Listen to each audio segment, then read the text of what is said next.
Di bawah bendera revolusi. Bagian 1. Nasionalisme, Islamisme dan Marxisme. Sebagai Arya Bima Putra, yang lahirnya dalam zaman perjuangan, maka Indonesia muda inilah melihat cahaya hari pertama-tama dalam zaman yang rakyat-rakyat Asia lagi berada dalam perasaan tak senang dengan nasibnya. Tak senang dengan nasib ekonominya, tak senang dengan nasib politiknya, tak senang dengan segala nasib yang lain-lainnya.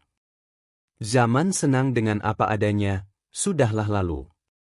Zaman baru, zaman muda, sudahlah datang sebagai fajar yang terang cuaca. Zaman teori kaum kuno, yang mengatakan bahwa siapa yang ada di bawah harus terima senang, yang ia anggap cukup harga duduk dalam perbendaharaan riwayat, yang barang kemas-kemasnya berguna untuk memelihara siapa yang lagi berdiri dalam hidup, kini sudahlah tak mendapat penganggapan lagi oleh rakyat-rakyat Asia itu.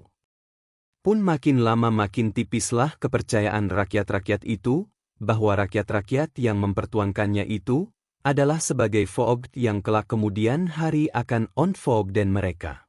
Makin lama makin tipislah kepercayaannya, bahwa rakyat-rakyat yang mempertuankannya itu ada sebagai saudara tua, yang dengan kemauan sendiri akan melepaskan mereka, bila mana mereka sudah dewasa, akil balik, atau masak.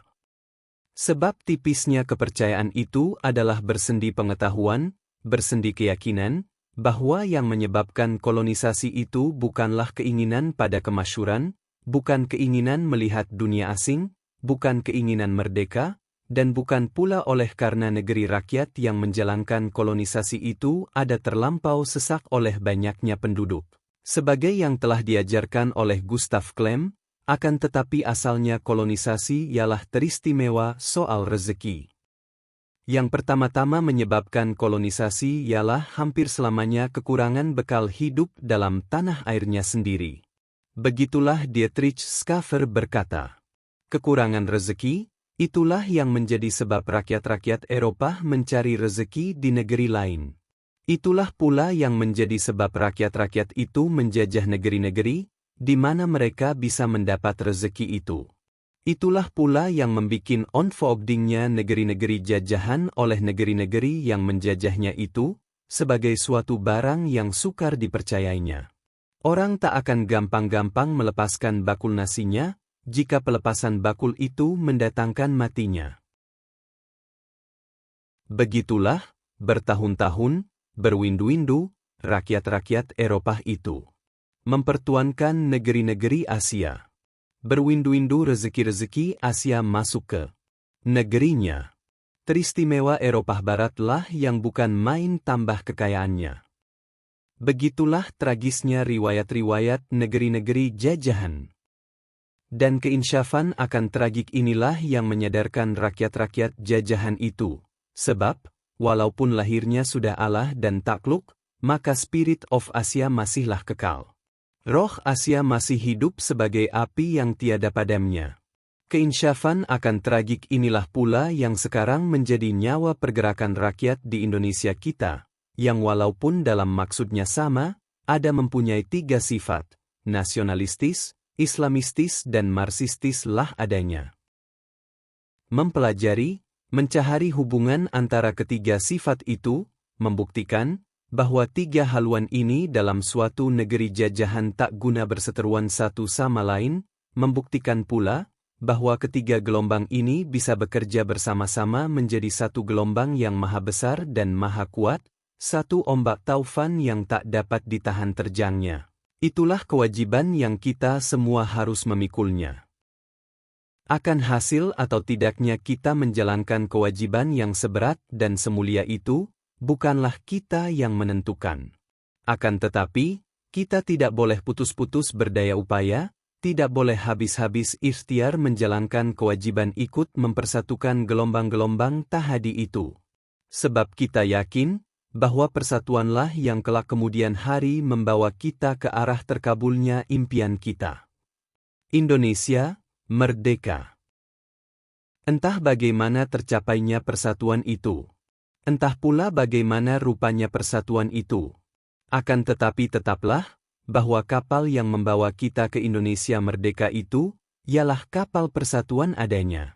Mahatma, jurumudi yang akan membuat dan mengemudikan kapal persatuan itu kini barangkali belum ada.